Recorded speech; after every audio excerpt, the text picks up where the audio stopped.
Всем привет! Я сегодня в образе монашки. Не знаю, считывается это или нет, скажите мне об этом.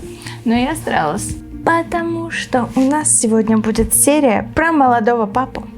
Поехали! Сериал «Молодой папа» – это комедийная драма режиссера Паоло Соррентино. По сюжету молодой кардинал Ленни Беллардо неожиданно становится папой католической церкви и бросает вызов устоявшимся традициям и обычаям Ватикана. Этот сериал вообще можно назвать симбиозом двух предыдущих значимых картин режиссера Паоло Соррентино, таких как «Великая красота» и «Молодость». В этом сериале Ватикан – это великая красота. Такое количество красоты и произведений искусства на квадратный метр, как в Ватикане, больше нет нигде на планете. По мнению европейцев. Кстати, декорации для сериала были выстроены в павильонах в студии в Риме.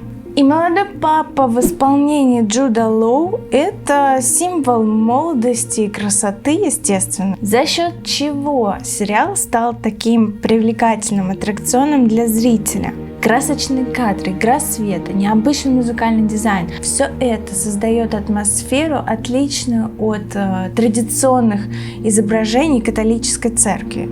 Соррентино так пытается привнести что-то новое, современное в традиции общества.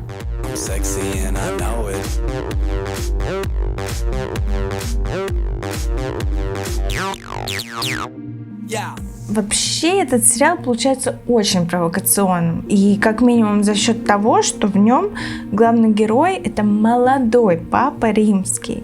Ведь образ папы римского – это обычно взрослый мужчина, умудренный годами, с опытом. Таким просто не может быть молодой парень. Я бы сказала, что наибольшего контраста и внимания зрителей Соррентино добивается за счет изображения религиозной тематики и явного отклонения от нравственных норм героев сериала. Грязные геронтофилические помыслы о статуэтке. Какую ж епитемию за это наложить? Ну и задачку ты мне подкинул, Вейл. Ты пока подумай, сообщи, как что-нибудь надумаешь. Мне сейчас некогда.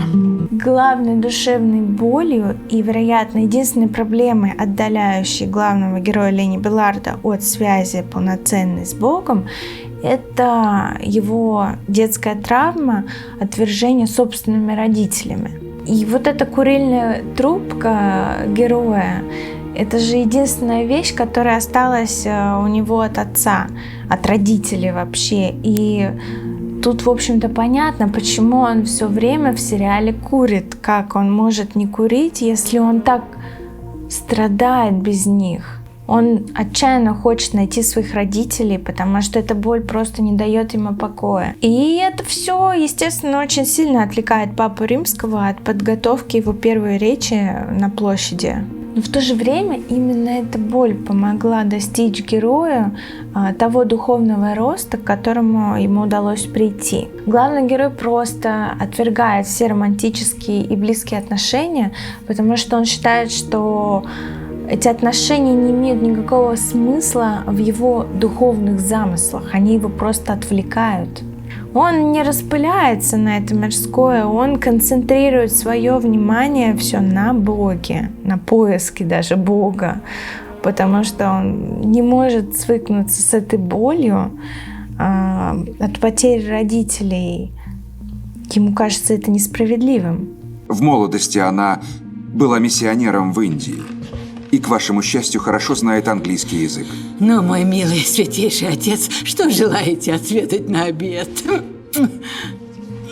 Только скажите, и я приготовлю все, что вашей душеньке угодно. Матушка, Ризотто с грибами. позвольте мне объяснить то, что так и не открылось вам за всю вашу очень долгую жизнь. Дружеские отношения опасны. Они ведут к неловким моментам, недопониманию и конфликтам и всегда скверно заканчиваются, в отличие от официальных отношений, чистых, как ключевая вода, чьи правила высечены в камне. Нет риска быть непонятым, и они длятся вечно. Так что усвойте раз и навсегда: я не приветствую дружеские отношения. И высоко ценю официальные. Они тесно связаны с ритуалами. А там, где ритуалы, царят закон и порядок. И это, кстати, очень хороший пример того, как герой устанавливает формальные отношения вокруг себя с обществом и наводит порядок правильный всех вещей, чтобы все правильно работало, четко. Но все вот это вот на самом деле происходит из-за страха снова испытать боль и разочарование из-за людей. В течение сериала у Лени происходит ряд событий, которые помогают ему пройти некую трансформацию внутреннюю. Смерть друга детства, смерть духовного наставника. Помогают ему заново и полностью прожить утрату тех, кто был ему дорог. И благодаря этой трансформации Пий XIII все же дает свою первую речь на площади Святого Петра, и эта речь полна любви и внутренней наполненности Богом. Что есть Бог?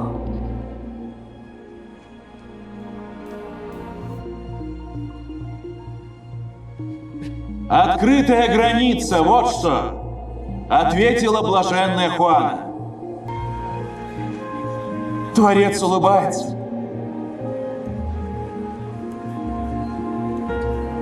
И только тогда все ее поняли.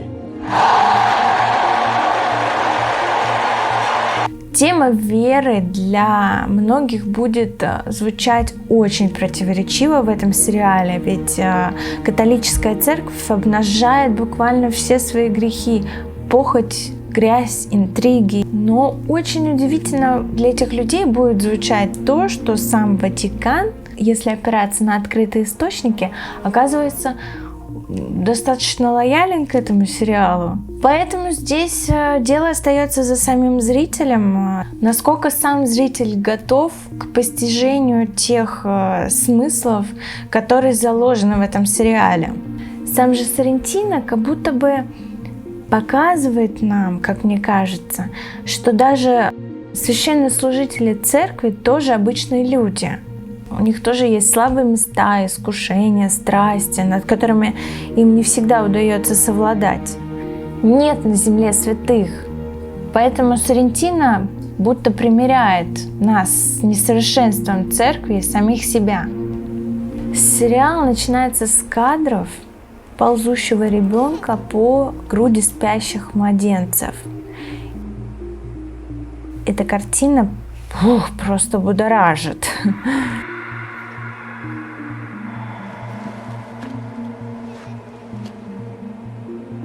И из этой груды младенцев уже вылезает взрослый Пий XIII.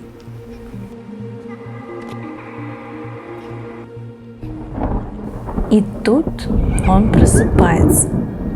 В зависимости от жизненного опыта каждый в этом может увидеть свое или вообще не увидеть ничего. Но лично мне кажется, что для главного героя эти младенцы — это как синоним того общества, среди которого ему приходится жить. И это общество такие же спящие люди, как эти младенцы. И им так еще далеко до Бога в сознании главного героя.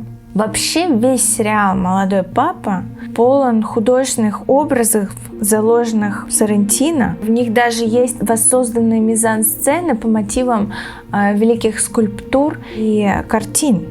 Но основные мотивы, думаю, мне все же удалось донести.